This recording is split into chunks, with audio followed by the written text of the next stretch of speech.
Iti mboni yeziso. Hallelujah. Thank you, Jesus. Hallelujah.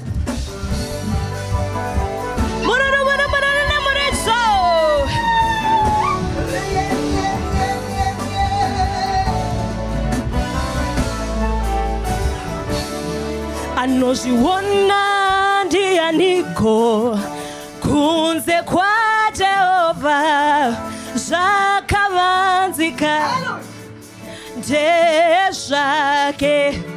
Anozvionawo zviziva ndiani kunze kwa Jehova zvakavanzika ndezvake. Anozviona kunze kwake zvakavanzika ndezvake. Anozviona ndiani kani kunze kwake zvakavanzika ndezvake. Mutsvene garumbidzwe kana matwe zvakavanzika. Mutsvene muridzi weupenyu wotsimboni yesizo garumbidzwe. Anofamba neni Jehova kwese kwandinoenda, anovhenekera nzira yangu garumbidzwe.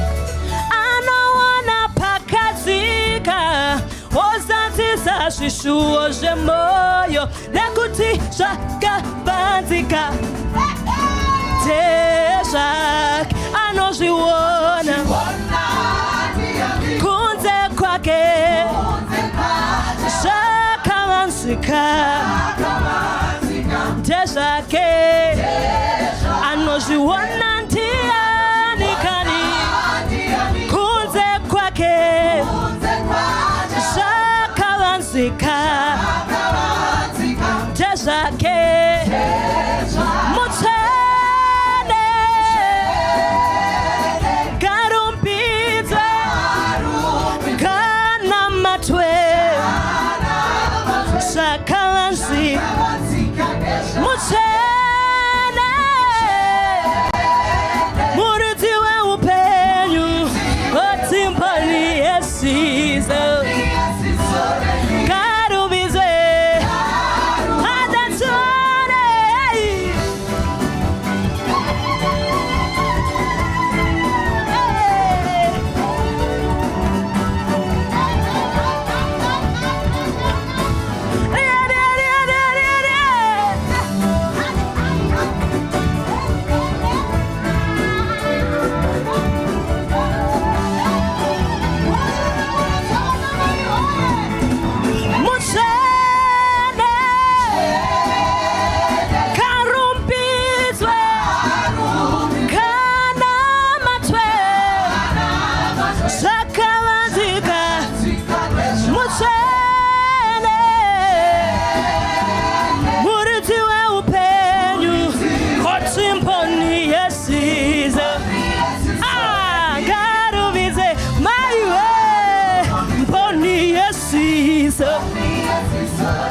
garumbidzwe ndiemboni yesizo garumbidzwe ndiemboni yesizo garumbidzwe ona mboni yesizo garumbidzwe.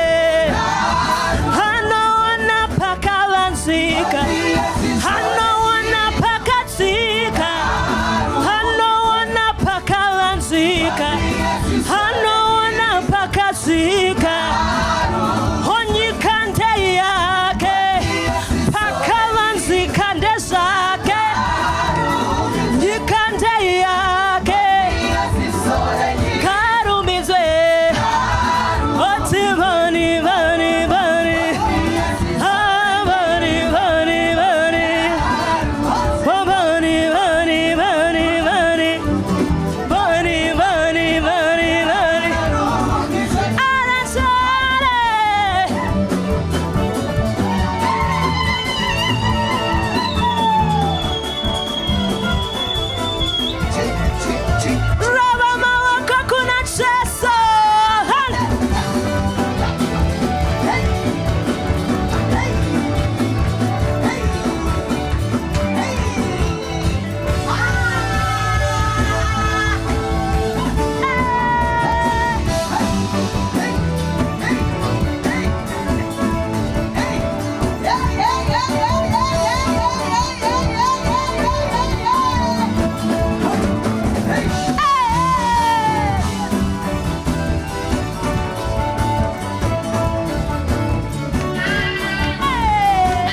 Hallelujah, hallelujah.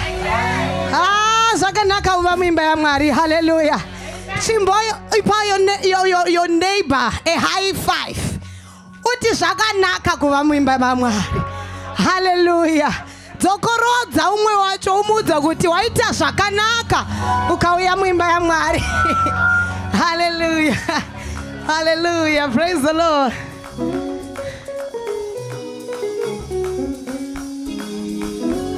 Bichana. Hande tone. Hey. Hey. Hey. Hey. Hey. Hey. Hey. Nyoro so. Hey. Hey. Mutendem.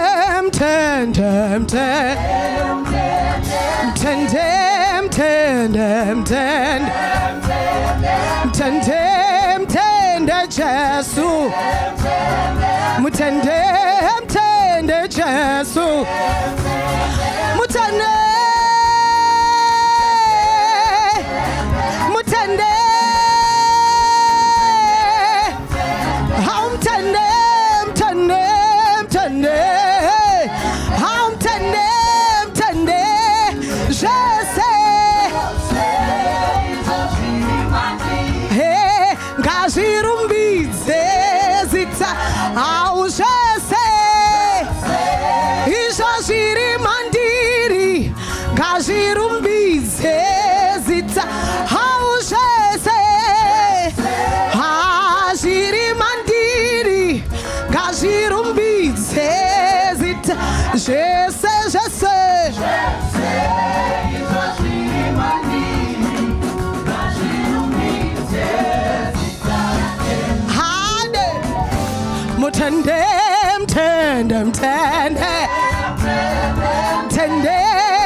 Come on, Vanessa, izandla emoyeni, hey, izandla emoyeni, hey.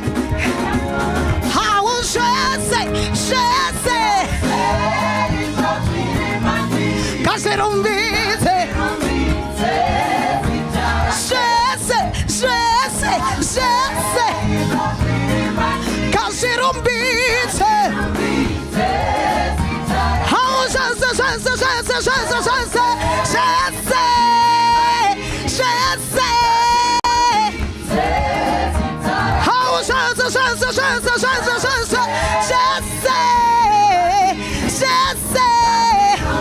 ngati mbotamba ke kupedzisira hande.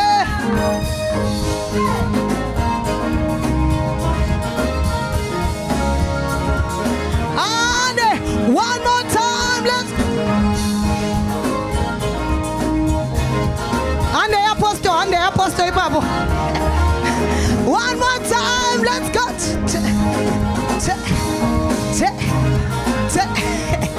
I want to hear the voices only.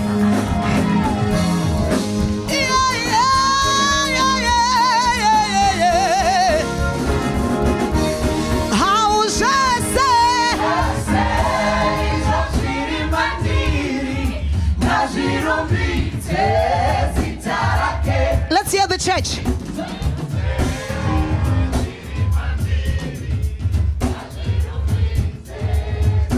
You sound so good. Let's go.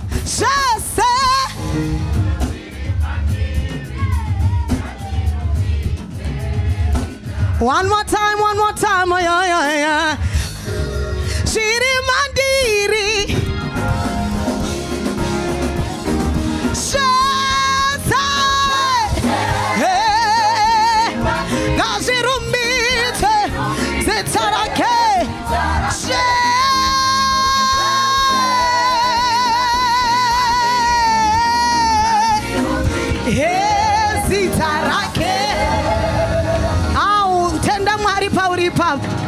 Tenda Mwari pauri papo, tenda Mwari nezvawinazvo, tenda Mwari nezvese zviri mauri, tenda Mwari nezvese zvaanokukwanisisa, tenda Mwari nezvese zvawinazvo.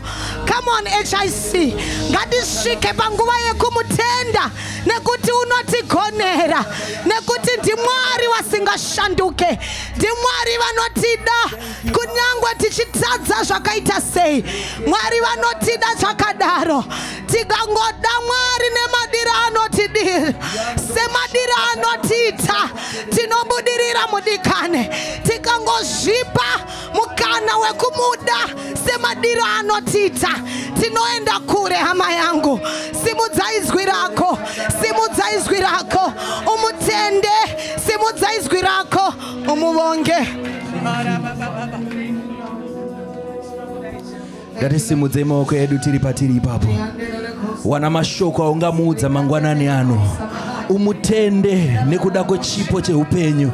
Rantadaba ya sakata laba ya sumanda, kuti kunyange takanga tiri muzvivi akauya akatinyurura imomo. Rakatadaba ya sumanda, rakadeuka ropa ndasokata daba ya sumanda, likanto shikata rikatidzikinura nando shakata la mausumanda. Iko zvino takukwanisa kunzi tiri vana vaMwari. Nando shikata daba ya sumanda, ndeya kando shakata laba ya sumanda. Tinotenda mponesi yekata daba ya sumanda. Thank you, Father, in the name of Jesus. Tinosimudza maoko edu Baba pamberi penyu, kuzvininipisa toti kuda kwenyu ngakuitwe, kwete kuda kwedu. Tinosiya nhunha dzedu dzose panguva ino, totarisa pamuchinjikwa, nekuti ndiwe muponesi. Ndiwe muponesi, tinovimba newe panguva dzose. Jesu. Thank you, Father. Maita zvenyu mangwanani ano.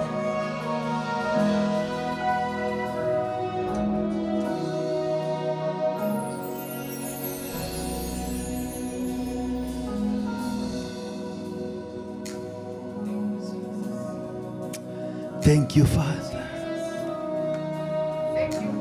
Thank you, Father. Fambai pakati pedu mangwanani ano. Tauya nemoyo yakagadzirira kubatwa nemi, kushandurwa nemi, kushumirwa nemi mangwanani ano. Sakatadaba yasoma.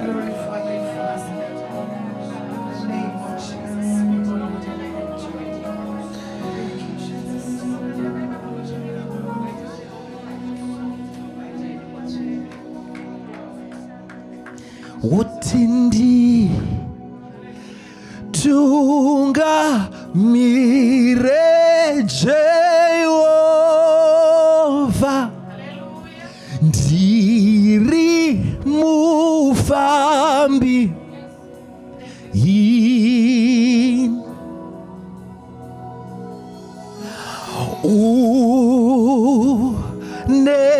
nesimba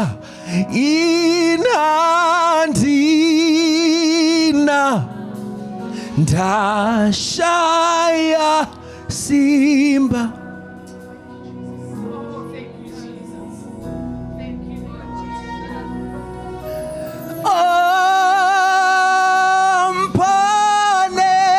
Ampanesi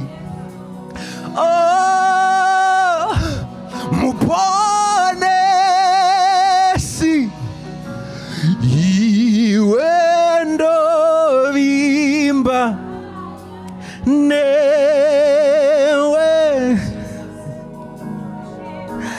iwe ndovimba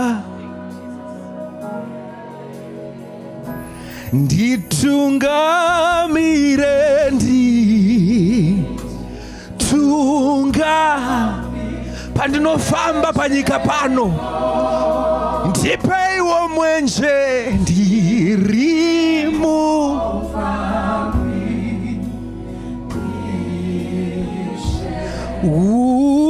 nesimba nesimba inandi ndashaya simba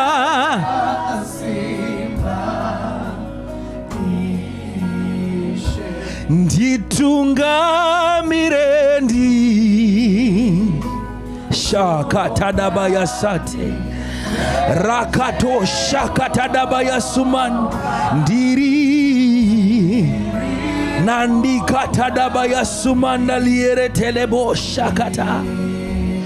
Ndiwe unesimba ini andina nepfungwa dzangu ndine pandinogumirawo ndarisaya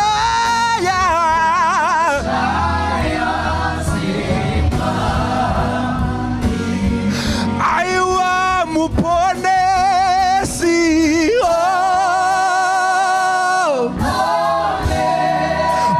muponesi wangu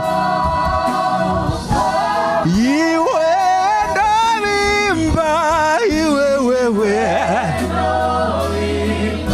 ndovimba newe ndovimba newe ndovimba aya shakata aiwa muponesi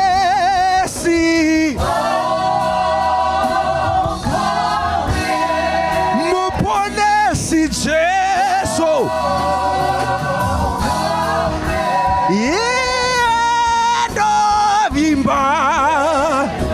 ndovimba newe handivimbi navanhu vanondirasisa ndovimba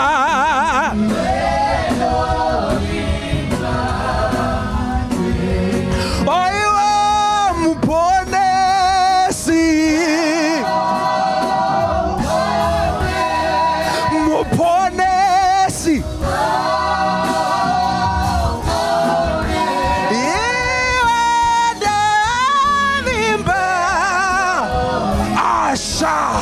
arakatada yikando shakatada bayasate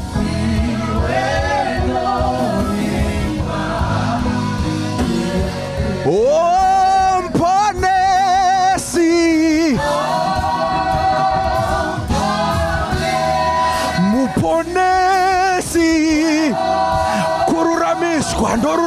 newe iwe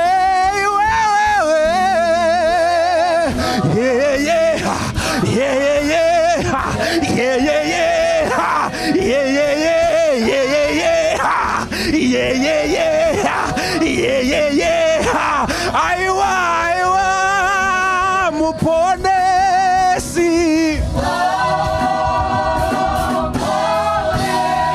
muponesi Jesu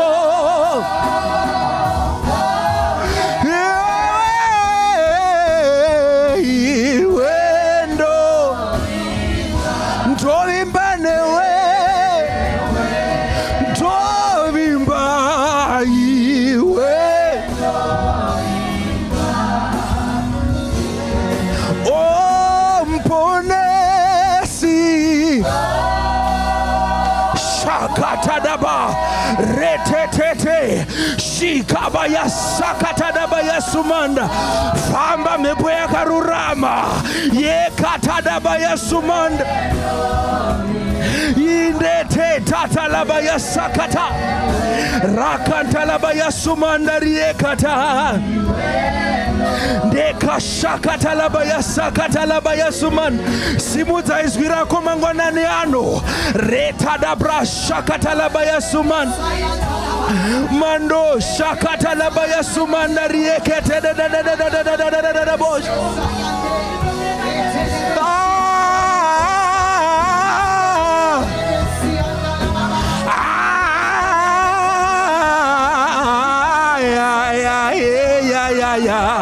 Rika shakatadaba ya sumanda rieketele bos ndio shakatalaba ya sumanda rieketele bos. Thank you, Father, in the name of Jesus. Mando shakatadaba ya sumanda rieketele bos mandiketa labaya sota la rabaya sumanda eta shakata eta bayekada eta bayesarata laba mando shakata dabaya sumaya erieta ma nekata labaya sumaya ndiere telele bosha riti bia sokata dabaya mande bosman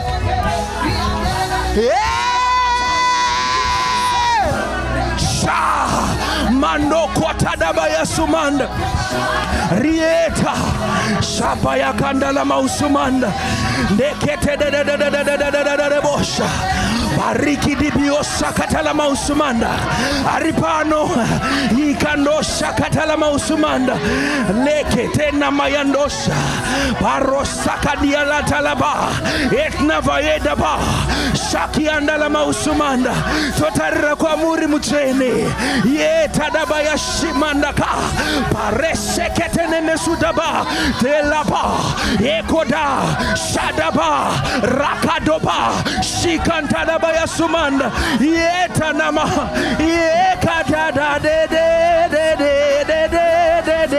shianda nama ya sumanda mande kiatala mausumanda liere teleme sumanda uripano mtene famba yando shakatala mausumanda ndande seketele mesuba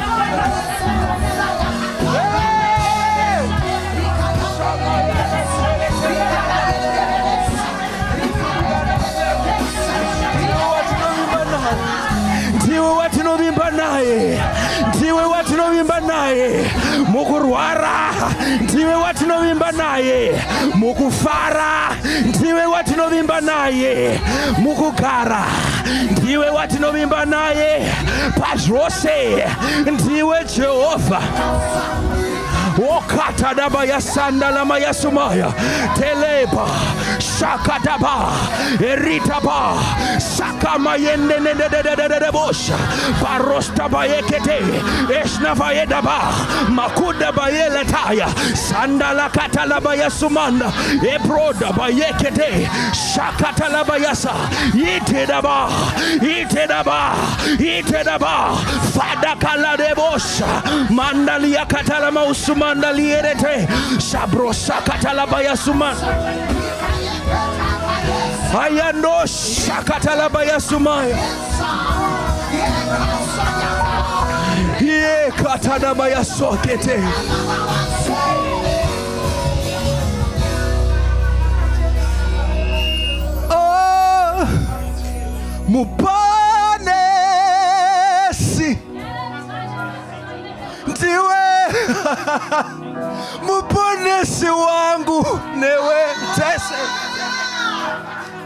ndovimba newe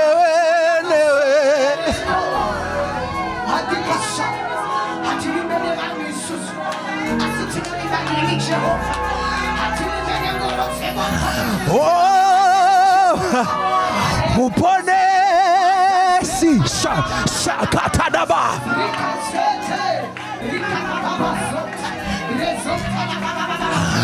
iwe ndovimba newe vamwe vachisa kuvimba muvanhu ndovimba newe woti iwe ndovimba newe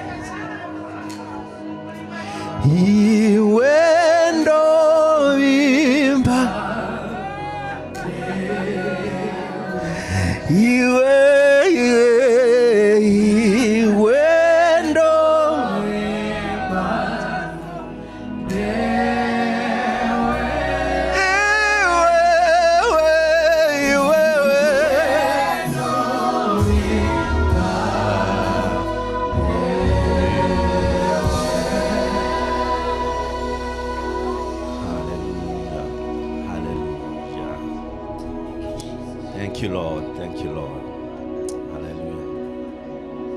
tinotenda Mwari, tinokusumudzirai mangwananano.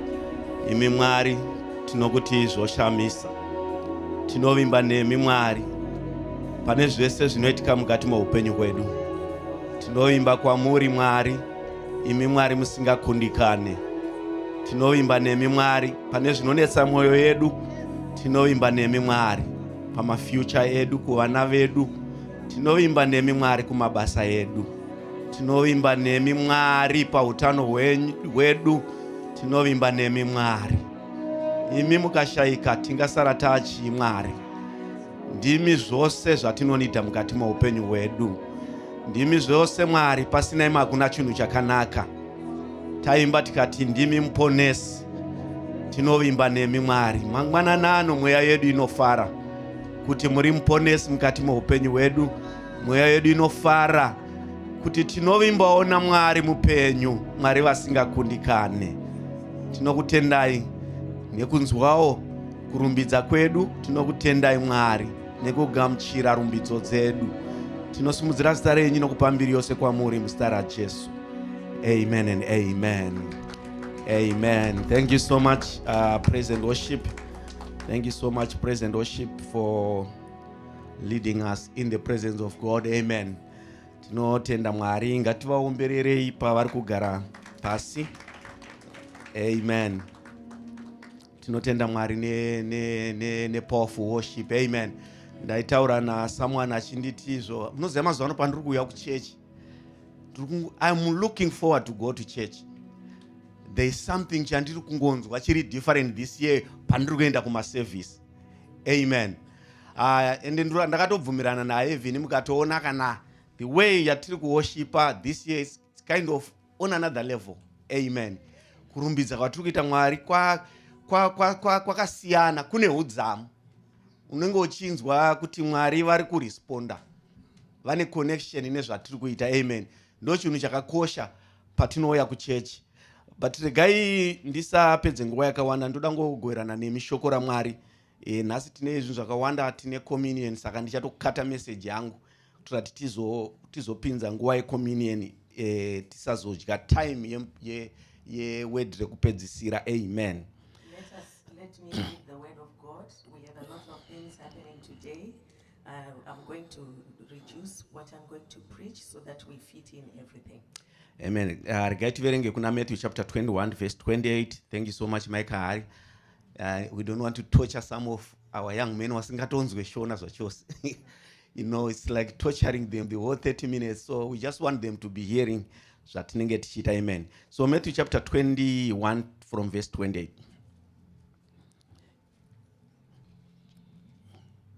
Okay, nekuda kwenguva dzedu ndichaverenga munere Shona. Akana musina, let me just. kana mune Shona verengai 20 Matthew 21:28 kusvikira pa32. Then tichaverenga dzimwe ndima tichazodziverenga as I will be going on ndichiparidza. Matthew chapter 21:28 tichidzika kusvika pa32. Bhuku raMateo chitsauko 21.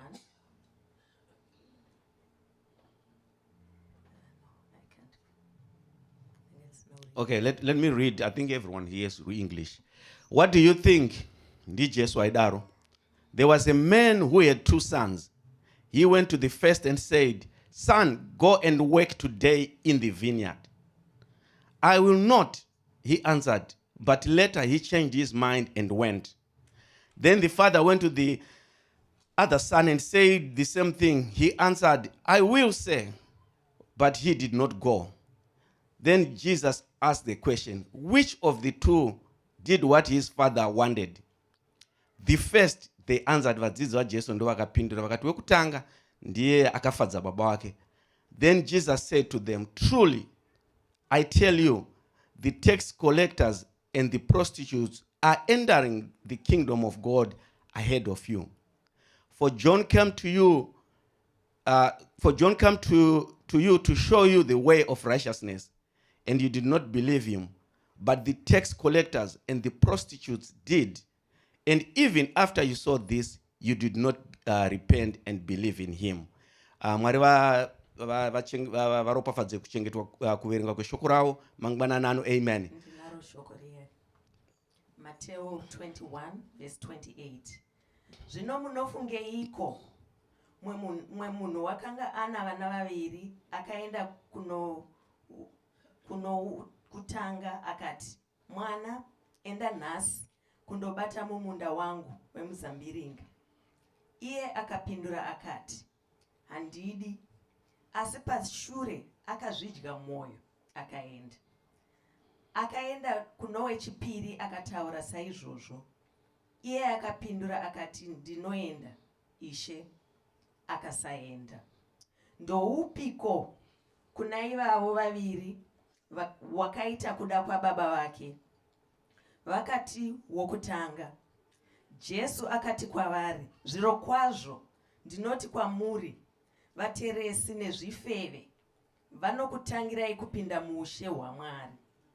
Nokuti Johani wakauya kwamuri nenzira yokururama, mukasamutenda, asi vateresi nezvifeve vakamutenda. Imi makati muchiona izvozvo, hamuna kuzozvidya mwoyo, mukamutenda." Mwari aropafadze kuverengwa kweshoko. Amen. Amen. Hanzi wekutanga baba pavakamuudza akati, "Handidi." The first one, when the father told him, he said, "Handidi." I don't want to do that. Then hanzi ndobva azodyika pamwoyo pake. Then he had a burning in his heart. Ndokubva azoita zvaanga achifana kuita. And then he did what he was supposed to do. Saka musoro weshoko rangu unoti izvo, kubvuma kwekuramba. The word of my topic today is to agree when you disagree. Saka pane a very deep nyaya iripo yakadzama stereke ndoda kuti nditaura nezvayo nhasi. There is a deep story which I want to talk about today. Jesu pese paanotaura something mubhaibheri akanga asingapedze nguva. Every time when Jesus said something in the Bible, he didn't waste his time. Hapana chinhu chakasvikwa mubhaibheri chakanga chiri chekuita while up time. Zvese zvaiitwa naJesu, especially zvakatozorekodwa mubhaibheri, zvakanga zvine a kingdom principle iri serious. Zvese hapana chinhu chaitaurwa naJesu changa chiri. There was nothing which Jesus said which was to while up time. Everything that was he talked about, it had a meaning. It had a deep kingdom principle in it. Saka Jesu because Bible rinototaura kuti pane zvakawanda zvisina kurekodwa neBhaibheri.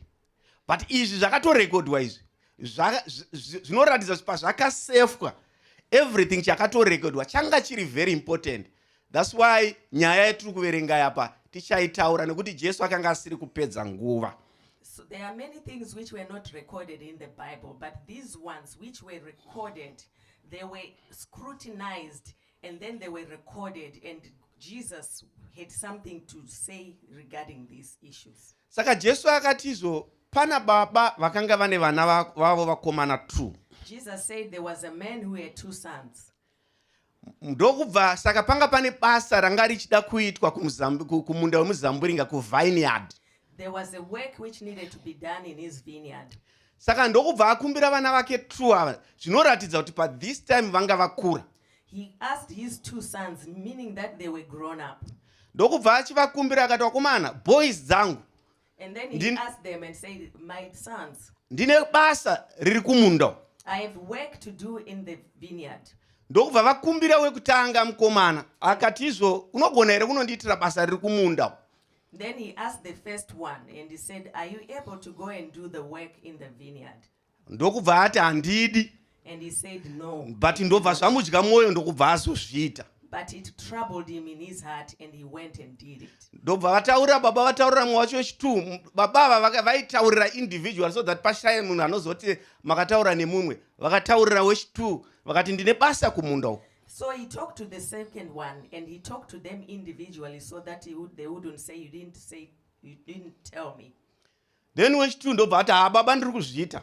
But ndobva aregera kuita basa racho. Then he said, yes, I'm going to do the work, but he didn't go and do it. Saka Jesu ndobva akubvunza zvikanzi nhai vakomana madzidzi chimbondibatsirayo pasofa pandava apa. Ndiani pavana 2 ava akafadza baba wake? Then Jesus asked the disciples and said, among these 2, who pleased his father? Then vadzidzi havana kana kumbopokana vakaita togetherness paresponse. And the disciples had a unanimous togetherness response. Ndobva vati wekutanga hake akaramba asi akazobvuma ndiye akafadza baba wake. And they said the first one who had refused, yet he went and did the job, is the one who pleased his father. Ama 2K you don't know zvaiitika ana sekuru nana gogo time yavaipfimbwa kudhara. They took Ama 2K, you don't know what used to happen when a man was pursuing a woman or a girl. Vaipfimbwa mbuya vaitombotanga nekuramba ivo vachida zvavo. This woman would refuse at the beginning, even if he was pleased with the message. Zvokuti ezvinoita tova nevazukuru asi pekutanga vakatomboramba kuti iwe handidi. And now they even have grandchildren, even though at the beginning they said, no, I don't want. Asi tava nevazukuru. But now we have grandchildren. Uku kubvuma kune kakuda. This is the agreeing without disagreeing. Kwekuti kana mukomana aitoziva kuti dziri kuramba zvadzo but ari kundida munhu. Even the man who was pursuing would know, even though she says no now, I know deep down she wants me, she loves me.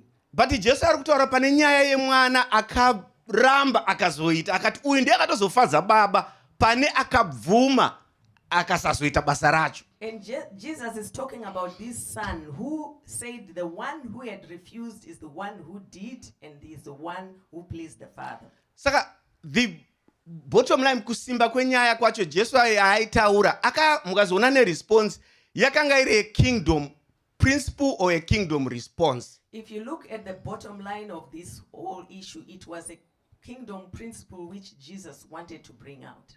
Nokuti vineyard inomirira umambo hwaMwari. Because the vineyard represents the kingdom of God. Vana 2 ava maKristu ari muchechi. These 2 sons are the type of Christians who are in church. Vanotumwa naMwari kunoita basa kumunda. Those who are sent by God to go and do their job. Umwe wobvuma kuti baba tichariita basa oramba zvake. And then one says, yes, I will do it, but he doesn't do it. Kwozoita vazotaurwa naJesu kuti vari kutomboramba vari mumabhawa vachazouya muchechi voita zviri kudiwa naMwari kuti zviitike. Then there's another type of Christians who are even there out in the world, Saka who refuse, but in the end they end up doing it. Saka vana ava vese vakanga vane instruction vari 2. Both sons had an instruction. Number 2 vakanga vane opportunity yekuita basa muvineyard. And they also had an opportunity to do his work in the vineyard. Saka difference yanga isiri pa calling asi yakanga iri pa response. The difference was not in the calling, but in the response that they did. Ndosaka ndazoti kubvuma kune kakuramba. That's why I'm saying to agree while not agreeing. Dambudziko raitoita Jesu paaitaura parable ranga risingorire nguva iyoyo. This problem which Jesus was talking about was not just for that time. Ndosaka akaipa as a principle because aiziva kuti richaita dambudziko richanetsa throughout the time muchurch. That's why he gave it as a principle, because he knew it was going to be a persistent problem throughout time in church. Yevanhu vanoti baba tichaita voregera zvavo. Of the people who said we will do it, yet they don't do it. Shoko rikaparidzwa vanoti amen, shoko rari powerful, vamukaroti shoko riya rasiwa zvaro. Because when the word is being preached, they shout amen. Yet when they now leave church into the car park, they've forgotten about it. You will be surprised kuti mashoko mangane message mangane anosumukira vanhu vachiti amen amen anoperera muparking lot. You will be surprised how many messages for which people shout amen, yet they end up in the parking lot. Saka Jesu ari kuti kubvuma kwekusaita ukabvuma uchirega kuzoita hazvifadze Mwari. So God is saying, Jesus is saying, if you agree and you say yes and you don't do it, that does not please God. Chinofadza Mwari ungatori nani angatomboramba ari mubhawa ozoti onzwa mwoyo wake kuti pandiri handisi right ochitanga kuita zvanzi naMwari aiti. So what is much better is for that one who might say no, but deep down feels that he needs to do it. That is what will please Ndosaka God. Jesu azotaura shoko rinotyisa zvikanzi maprostitutes nemapharisees they are entering into the heaven ahead of you. Kwete kuti vachazoyanzi right now paaitotaura aitoti maprostitute Shona inonetsa. Amen. Amen. They are vari kutopinda ahead of varimo macho muchurch. That's why Jesus said this serious message that even the prostitutes and the Pharisees will go into the kingdom of God before you. Vatiri kuti ava vakarasika vari kumabhawa vari kumastrip club vachidaro tichivatuka tiri muchechi. Those we think are in the beer hall, or those who are in the club and the strip club, we despise them while we are in church. Saka chandakazoona chinhu chihombe dambudziko rina Mwari ndosaka muchizonzwa pamwe pacho anozoti well done my good and faithful servant. Kuva good and faithful kuita zvawanzi namaster wako uiti. So what I see when you hear Jesus saying, he will say, well done and good servant, it's because you have done something that will please God. Pekupedzisira taita zvese, tanamata, taimba, taparidzirana, tauya kuchechi, tataura togetherness. Chinokosha kuzoita zvawakanzi naMwari ufane kuita. Ndo zvinofadza Mwari izvozvo. After all is said and done, after we have sung, we have worshipped, at the end of the day, it's what you will do and will make Jesus say to you, well done, good and faithful servant. Kuresponda usingaite hazvivhunduse Mwari asi zvinotogumbura Mwari. The response of not doing, it doesn't surprise God, but it doesn't please him either. Saka vana ava vakanga vane free will, tese tine free will. Ndosaka muchiti tikati tiri kunoparidzira wewe ukasauya hapana anokusunga haufe. So these two sons had free will. That's why when we are preaching and we say come and you don't come, no one will force you or no one will arrest you. Hauti unotorara. Unotoona wagona kutoona uchitopromotwa kubasa. Waramba zvako kuita zvawanzi naMwari uite. Yes, you can sleep, you can even promote it at work while you have refused to do God's work. But pane nyaya ndipo pekupedzisira. Response yako ichazoitawo kuti Mwari varesponde at the end of your life. But at the end, the issue is at the end of matter. What is your response by the end of the matter? Nekuti sometimes hatinzwe mhosva kutaramba kana kwasarwa kuti asaka Mwari ari kuzviapprova kaisi. So sometimes we don't feel guilty or moved and we think God is approving it. Une will yekuita kuti yes or no kune zvinhu zvaMwari kwete kuna pastor but kuna Mwari. You have a free will to do or not to do to God, not to the pastor but to God. Ndaimbotaura pane mumwe aitaura kuti unoziva kana munhu uchiuya kuchechi hausi kuitira favor vasundire uri kuitira Mwari favor. So someone said, if you are coming to church, you are not doing a favor for Pastor Sundire, you are doing a favor for God. Vasundire vachatomirawo futi pamberi paMwari vachivhunzwa kuti zvandakakutuma wakaita here. Pastor Sundire will also stand before the throne of God and he will be asked, did you do what I sent you to do? Saka nyaya yandinayo nhasi, tisati tadzidzira kuita religious yekuti amen pane zvinhu zvetisingadi, sometimes zviri nane kunyarara. So the issue, the story, and what I have today is to say, sometimes it's better not to go and say amen. It's better just to be quiet when the word of God is being preached. Because the second guy akatokurumidza kuti ndiri kuita baba. Ino mudhara akabva atofunga kuti basa radi raitwa. So the first one said, yes, I will do it. And The second one? The second one had refused. No, Akabvuma, akasazoita. okay. The first one had actually agreed, but he did not do it. Yet the second one had said he won't do it, and then he did it. Saka ine ndakanzizofunga kuti why vanhu ora tine free will yatakapuwa naMwari. So I was thinking, why? We have a free will that God has given us. Saka zvimwe zvatinoita hapana kana demoni. Some other things that we do, we can't blame demons or the devil. Kuramba kuita zvatona hazvina kana demoni zvaro sometimes zviri kutomboune ndiwe zvako newill yako yawakapuwa naMwari. Ndosaka uchiona vanhu vachienda kugehena newill yako yekuti iwe wega ndiwe unodecide ndoenda kugehena kana ndoda kuenda kudenga. So some of the things that happen, we shouldn't blame the devil. You do it out of your own will. That's why you see people going to hell because of their will and their choices. But pane futi imwewo challenge inogona kuitika futi kune vanenge vachida kuita vasingaiti yandakazoona pandakaramba ndichidzika yendoda kuverenga kuna Romans 7 verse 15. So there's another challenge I saw to those people who say they will go and they don't do it. And I'm going to read it in the book of Romans. 7:15.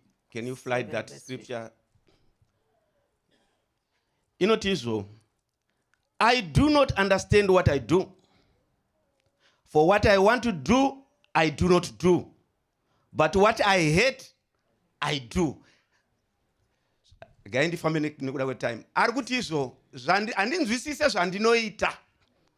Zvandoda kuita hazindizviite. Zvandisingade kuita ndo zvandodi zvandinoita. So he says, what I want to do, I don't do it. But what I don't want to do is what I do. Ndipo great men of God ari kutaura kuti sometimes zvandoda kuita handizviite. Zvandakatovenga zvacho ndo zvandinopedzisira ndaita. Uyu ndi Paulo muranda mukuru. Oh, this is the Paul, the muranda mukuru akatoti zvinhu zvandinoda kuita izvozvo ndo zvandisingaiti, asi zvandinoita ndo zvandisingadi. Ndokubva achiramba achidzokorera achiti mukati mangu umu mune hondo dziri kutoitika inside me. So he said there's a war which is warring inside me. Munotori nehondo ndine ndakagara zvangu ndiri muchechi.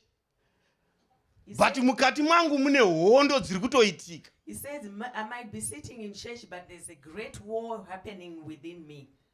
Saka hondo dziri kuitika ndeze old nature yako iri kuramba zvinhu zvaMwari.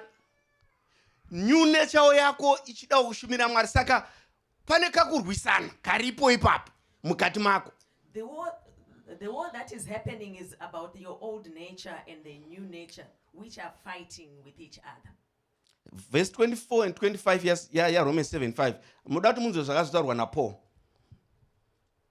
What put verse 24 and 25.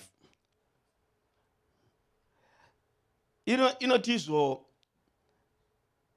what a wretched man. What a wretched man I am. Who will rescue me from this body that is subject to death? Thanks be to God who delivers me through Jesus Christ our Lord. So then I myself in my mind am a slave to God's law, but in my sinful nature a slave to the law of sin. Saka manzwa zvekutaura ari kutaura kuti izvo ndiani achandidzikinura pane hondo dziri kuitika mandiri. He is saying who is going to redeem me from these wars happening within me. Ndokubva ati izvo ndinotenda Jesu. And he says, I Thanks thank be God. to God. Ndo matauriro anoita. Thanks be to God. Thanks be to God who delivers me through Jesus Christ. Ndinotenda kuna Mwari vakandidzikinura kupfurikidza naJesu. Ndozviri kutaurwa naPaul. Saka zvaari kuonesa ndezvekuti kana dzahondo pane dzewiu yako iwewe. So he's showing us there are different wars. The wars according to your will. Mwari avadzipindiredzo. Unoita decision wega. Hapana Mwari vapa vanokubatsira. Kana usingade chinhu, Mwari avatoma hapana Satani. Iwo ndiwe unongosingade. God does not intervene. It's up to you, whatever decision you make, even if you want the devil, God will not help you. But kana dzadzemweya dzenharo idzi dziri kuitika mukati mako, But if these are spiritual wars, tinayo help yaJesu Kristu. we have a help in Jesus Christ. Saka at the end of the day hauna excuse yekusaita zvoda kuita. So by the end of the day, you have no excuse in what you need to do. Kana zviri zvehondo dzemukati Jesu aripo akatumirwa naMwari kuti atidzikinure. So if there are inner wars, there is a Jesus Christ who is there to redeem us. Jesu anotaura, Jesus is saying, well done to my faithful and my good and faithful servant. Last time ndaikuudza ndikati kwarinzwa shoko iri, Jesu akudaro kwauri. so I said even before, if you hear Jesus say this to you, That is the greatest word that you want to hear. Pakupera kweupenyu hwako richibva kuna Jesu. that's the last word you want to hear coming from Jesus Christ at the end of your life. Rikashaika shoko iri. If it is missing, Nokuti anzi naJesu kune vamwe vachauya vachiti inga taitoita zvakati. Jesu ototi handina kumbobvai munoitira mabasa enyu, handina kumbobvira ndakuzivai. so some people will come and say, we have been doing this and that, but Jesus will say, go away, you evildoers. I never knew you. Asi ukamunzwa kuti well done my good and faithful servant. And if you hear him say, well done, my good and faithful servant, Wakadayira call ukaita. you answered the call and you did it. Iwe wega une call yako iri specific for you.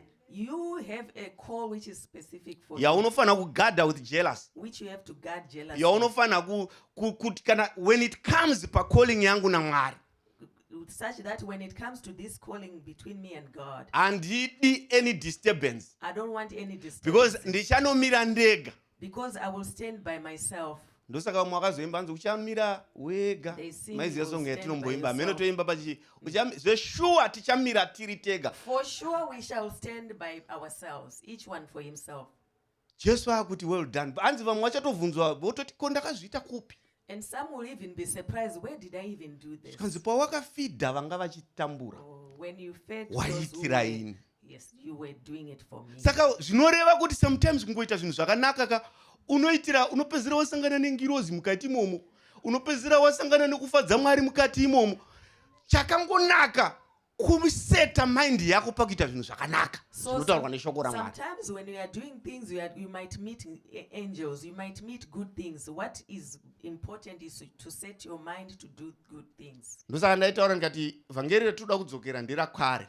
So I said we want to go to the old gospel. Jesu andi wavakashandira wawakatovhizitira muhospitari. Anga asiri munhu achakatovhunduka kuti ndeupi iye zvikanzi pawakaitira ipapo waiitira ini. Jesus said when you went to visit that person, and they were even surprised, he said, yes, when you did that, you were doing it to me. Zvinobva zvabvisa nyaya yekuti ndinoendera wandinoziva. Then this removes to that I will just go to the hospital for the person I know. Ndakanga ndiri ndakapinda kuBible study yekupleno. Havana kuziva ndandiri, I was there. But pane nyaya yakaparidzwa naBwamapupa. Yemurume aibva kuJeriko pakaita munhu anga akakwara. Yes, I was in the Bible study for Plano Zone, and Mr. Mapupa was sharing regarding that man who was coming from Jericho who was injured and attacked. Unotoona kuti muprista akatosiya kubatsira munhu achimhanyira kupi? Kuchechi. You saw that the priest even left helping this person and was running to go to church. Pakaita mumwe akaona need yemunhu anga ari stranger, akangoona kuti pane munhu akuwara, akatanga kuatenda kumunhu, akamuendesa kuin kusvikira munhu akutoatendwa. So there was another man who was just a stranger. looked at this person and saw a need. He attended to him. He even brought him to the inn to be taken care of. Jesu ndokubvunza kuti saka who is your friend? And then Jesus asked, who is your neighbor? Who is your neighbor?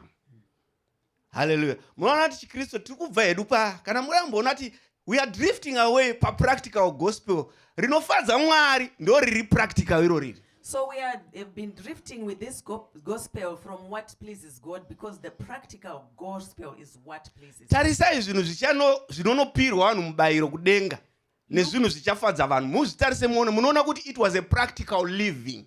So if you look at things which will have people get their crown in heaven, and against those which please people, you will see that what Jesus was teaching is practical living.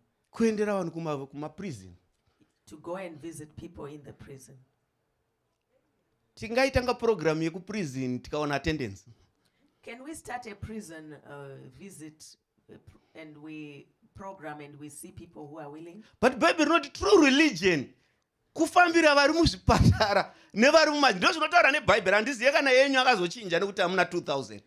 True religion ndeyekufambira iyo unotombotadza kufambira wepano. So the true religion is about going to visit those who are oppressed, those who are in prison. But if you can't even go and visit the one who is watinotombori nayo ari muwhatsapp group yedu uchitombotadza iye kuzotasi wausingazivo. The one in your WhatsApp group, the one you see and you can relate with. What about the one you don't know? Jesu anokoshesa those small things vatakukangana. Jesus makes it those things which we forget valuable. Ndosaka makaona pachechi patiri kudzidza tinozotaura zvekuti vanga vane rudo because panotonzi hapana aishaya pachechi ipapapa. That's why when you see in our theme, the church that we talked about, they say there was no one who was lacking because there was love. Hapana aishaya kuti ndashaya mari yerent chechi iripo. No one would not have rent money when the church is there. Hapana airara nenzara chechi iripo. No one would go to sleep hungry when the church is there. Vaiti vachiuya kuchechi. When they came to church, aitarisa ndosaka tichida kuti tifellowshipe tichizivana tichimbodii tichidi mukufellowshipa unoziva munhu zviri nani. That's why we want to encourage you to fellowship with the brethren, because in fellowshipping, that's where you relate and you get to know each other. Wakamboona zvaunonzwa kune munhu waunogara uchiri because ukarelata nemunhu they become close to you. So did you know how you relate to someone? When you relate to them, they become close to you. Akarwara shamwari yako unototadza kana kudya. If your friend is, I have to go ndinomuona because pane ka relationship kekuzivana kapo kekuti ukasatoenda unotonzwa mhosva kuti ndane 2 days ndisina kumuona. So if your friend falls sick, there's something that you feel. You even lose sleep. You cannot eat. You say you need to go and see them because there's a relationship that you have with them. Ndinofunga kuti revival atidi kumboinamatira. I think we shouldn't even be praying for revival. Paitwa ma-revival service akawanda toona chinzi revival week revival chakati ukazotasa hapana revival irikumboiti. Yeah, there are too many revivals, but angova mazita ekuisa pamaflyer takuwana kuisa zvinhu zvakanaka pamaflyer zvinofadza vanhu but revival yacho ukazoenda unoona kuti panga pasina kana revival yanga imboripo panapa. They end up being titles on flyers just to please people, but there is no real revival. Chinonzi revival. What is revival? Itai ranga rapera mweya. It's like a tire which is flat. Roiswa mweya. And you pump it. Kuti ritange kufunctiona mota ifambe zvakanaka. So that the car can move well. Saka tikaenda ku revival tayari risina mweya rikadzoka risina mweya. So if we go to hapana revival yaitika. As a flat tire and come back as a pangoitika flat tire. A religion. There is no revival, just a religion. Hallelujah. Kana tichada kuona revival. Okay, nyangwe ma programs akari kana kuona revival mukati mako iwewe. Ita munhu anotanga kurarama zviri practical. Uchinatso mboverenga shoko. Uchiona zvinhu zviri practical zvaita. Ende Jesu ndo zvaaita paakauya. Mukatarisa Jesu, he was practical. Achienda muvanhu, achienda muvatadzi. He was there, ari practical. He was present. If you want to see revival, just be a person who is practical, who can read the word of God. Jesus was practical in everything that he did. anosangana nemukadzi wepaSamaria He met the woman at the well anosekwa neneighborhood yese, who was being despised by the whole neighborhood. otodzinga vadzidzi kuti chendai henyu munotsvaga chikafu, And he sent the disciples away. onzi kuimimi chikafu, obva ati izvo chikafu changu kuita kuda kwewakandituma. He sent them to buy food. When they asked him, what about you? What is your food? He said, my food is to do the will of the one who sent me. Akambotombobvunzwa nevanhu zvikanzi tingaite pane vakauya vane hasha zvikanzi what can we do so that we can do the work of God? Some people even came and they said, what can we do to Jesu do akati the work of God? kuita mabasa aMwari kuita kuda kwewakandituma. He said Pane to word do- rekuti kuita, pane word rekuti yes, kuita. he said to do the will of God is to do the work of the one who sent me. Ndikazobvunza tombobvunzana tiri kuitei, If I am to ask, what because are we tese doing? tiri kuita Because zvedu. we are all doing. Kana usingaite zvaMwari usafunga kuti hausi kuita. So if you are not doing God's work, is don't think you are not doing. Chandakaona kuvanhu we are doing. What I've seen, everyone is doing. Munhu akasauya kuchechi usafunga kuti anenge achitoita something. So if they don't even come to Nyaya church, they are doing something. yekuita haisiyo ine dambudziko, The issue of doing is not a problem. but zvauri kuita zviri kufadza Mwari here kana kuti zviri kufadza Satan? But what are you doing? Is it pleasing God or it is pleasing the Because devil? pane zvese zvatinoita pane anofara nepane anogumbuka pakati paMwari naSatani. Because in all we do, either God or Satan is happy about Saka it. mubvunzo haungazopindirwa una pastor because ine handisi prophet. So I cannot. Handiuye ndichikuprofita hai zvangu ndichinyeba ndichizoti ndichitsvaga madresi ndichidayo handiprofiti. So I cannot be. Kana here as a nditorowo pastor to prophetic prophesy. ndinoprofita mumessage kwete kuti muchambonzwa pastor handina mhora number 1 handina ministry yekuprofita. Yes, I cannot answer that question. Handina mbodanirwa kuzora ndichitaura nhamba dzenyu ndichiona kuti muri kuita sei mumafoni. Zvese ndakaona vese vari kuprofitwa mwacho vapedza kungoprofitwa futi kwavanonodzokera ndokunototyisa. I saw some people Saka who nyaya received the word of yekuprofita prophecy, but they went ndakatozoona kuti What they haipasipo were doing. kana Jesu haana mbonya kupedza nguva yake achiprofita. Mukatarisai life back. yaJesu, Even Jesus didn't spend time prophesying to people. basa raJesu rari kuatenda kuvanhu nekuchinja malives evanhu. Jesus was attending to people and changing people's lives. Ndo gospel ratiri kuda gore rino. That's the gospel that we need this year. Iwe uri neapo uchiatenda someone uchichinja life yemunhu, ini ndiri neuko ndichiatenda someone ndichichi church yakuva church manje. Each one of us, you changing someone's life and I on another side changing another's life. Ndo pamunozonzwa kuti revival yakuya patinozosangana tichiti macelebration Sunday aiwa Mwari vakuuya kuzoresponda kune zvatiri kuita kana tichinge tabva muchechi. That's why when we come back and we say Revival Sunday, it's because God is coming back to respond to what we are doing as a church. Hallelujah. Ndosaka gospel rachi pandinoriparidza vanhu vanonetseka kuti pastor because iri kai harisisiri iro riripo manje. Verengai mabeatitude akaverengwa naJesu, muverenge pane zvese zvaitaurwa naJesu kunzi vakaropafadzwa. Mboendai mumboverenga mabeatitudes from Read Matthew all 5. the Beatitudes and see what Jesus was saying about who are Verengai blessed. maparables ese akataurwa All naJesu. the parables. Womboitawo wiki kustudy Bible unomboti imwe wiki toda kumboverenga maparables ese. In 1 week, just say I'm going to read parables. Uone ma-teachings ari mumaparables nezvimwe zvacho zvatakuita kuti zvasiyana sei. And look at what is in the parables and what we are doing, how they differ. Saka chechi ngaidzokere So panzvimbo. church has to go back in And the place. Bible raibva rati mweya mutsvene vaibva vatungamirira chechi. And the Bible Mwari says vachiedera when vanhu the Holy pachechi Spirit ipapo. led the church and God added more people. Hallelujah. Bvuma wobva waita kwete kubvuma usingaiti. Say yes and do it. Yes, instead of saying yes and you don't do it. Hatina dambudziko rekuresponda mazuva ano. We don't Munozama have, message unotogona kuigadzira uchizati pa 4th point yangu vanhu vachange vasumuka. yes, yeah, Kana sometimes musingazvizive the message, message dzamazuva ano dzotonatsogadzirwa zati pandika ndikati amen ka4 page 4 vanhu vanenge vasumuka. we don't need to be giving those messages where people just stand up and shout amen. Ende dzimwe dzacho ndedzepachati GTP, dzimwe Some are dzacho from ndedzekutarisawo ChatGPT. TDJX achiparidza. Yes, some are Ndobva from ndaita yangu. And then you take Ndoya it, ndakaigadzira make it ndakaiona zvangu TDJX achiparidza. and you come and reproduce what Bishop Pane mwayo was saying. kaizotedzera baba Guti aifunga kuti anoendi ngiri mungotedzera pavaibvisa magirazi obva abvisa wachiparidza. Someone was imitating Apostle Guti. Even when he removed glasses, he would do the same thing. Mwari iwapo wakatodanwa wakakwana.